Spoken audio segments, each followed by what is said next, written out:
याचिका पर 17 मई को सुनवाई। सुप्रीम कोर्ट से लोकसभा चुनाव में प्रचार करने के लिए मांगी है अंतरिम जमानत। नमस्कार, मैं दीपिका।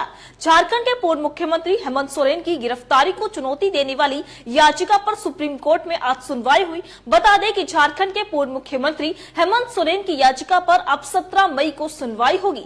हेमंत सोरेन ने लोकसभा चुनाव में प्रचार के लिए अंतरिम जमानत मांगी है। सुप्रीम कोर्ट ने आज हेमंत सोरेन की याचिका पर सुनवाई की। हेमंत सोरेन ने इस याचिका में झारखंड हाई कोर्ट के उस आदेश को चुनौती दी जिसमें उनकी गिरफ्तारी को सही ठहराया गया है। वहीं न्यायमूर्ति संजीव खन्ना और न्यायमूर्ति दीपांकर दत्ता की पीठ ने हेमंत सोरेन की याचिका पर सुनवाई की। सुप्रीम कोर्ट में हाई कोर्ट से आए 3 मई के उस फैसले को चुनौती दी गई है जिसमें हाई कोर्ट ने हेमंत सोरेन की गिरफ्तारी को जायज ठहराते हुए पर्याप्त साक्ष्य होने की बात भी कही थी। इसी आदेश को हेमंत ने एसएलपी दायर कर सुप्रीम कोर्ट में चुनौती भी दी। बता दें कि सुप्रीम कोर्ट ने 10 मई को हेमंत की याचिका पर सुनवाई करते हुए नए सिरे से याचिका दायर करने के लिए कहा था। हाईकोर्ट गत 3 मई को फैसला सुना चुकी है और झामुमो नेता ने पहले भी हाईकोर्ट के आदेश को सुप्रीम कोर्ट में चुनौती दे रखी है। ऐसे में उनकी याचिका निरर्थक हो गई है। कपिल सिब्बल बोले, नई याचिका में समय लगेगा। बता दें कि 10 मई को हुई सुनवाई में जस्टिस संजीव खन्ना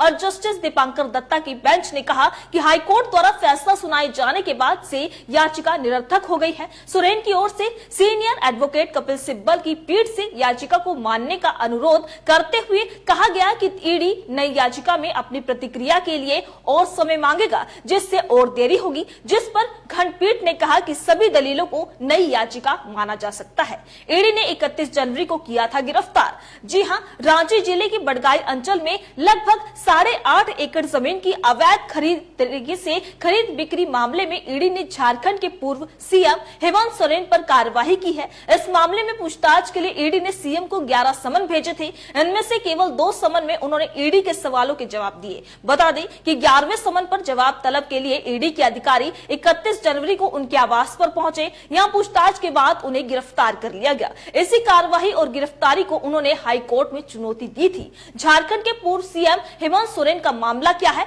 ये भी आपको बताते हैं। झारखंड के पूर्व सीएम हेमंत सोरेन पर पीएमएलए एक्ट के तहत मनी लॉन्ड्रिंग का केस दर्ज किया गया है। दरअसल झारखंड की राजधानी रांची में बजरा नाम की एक जगह है। यहाँ करीब 7.16 एकड़ जमीन पर एक प्लाट का मालिकाना हक भारतीय सेना के पास था। इस जमीन को स्थानीय लोगों ने गलत डॉक्यूमेंट के जरिए कई लोगों को बेच दिया। जब मामला रांची नगर निगम के पास पहुंचा तो निगम ने अवैध खरीद फरोख्त के आरोप में अज्ञात लोगों के खिलाफ केस दर्ज करवा दिया। इसी केस को आधार बनाकर ईडी ने जांच शुरू कर दी थी। बता दें कि 14 अप्रैल को इसी मामले में ईडी ने पहली बार 7 लोगों को गिरफ्तार किया। करीब 23 दिन बाद रांची के पूर्व उपायुक्त निलंबित आईएएस अधिकारी छवि रंजन की गिरफ्तारी हुई। छवि से पूछताछ के आधार पर 31 जुलाई को विष्णु अग्रवाल नाम के एक शख्स को गिरफ्तार किया गया। उसके पास से मिले डॉक्यूमेंट्स में हेमंत सोरेन का नाम मिला है। जांच में हेमंत सोरेन के बैंक खाते और चेक से जुड़ी जानकारी भी मिली है। इसके बाद ईडी ने पीएमएलए एक्ट की धारा 50 के तहत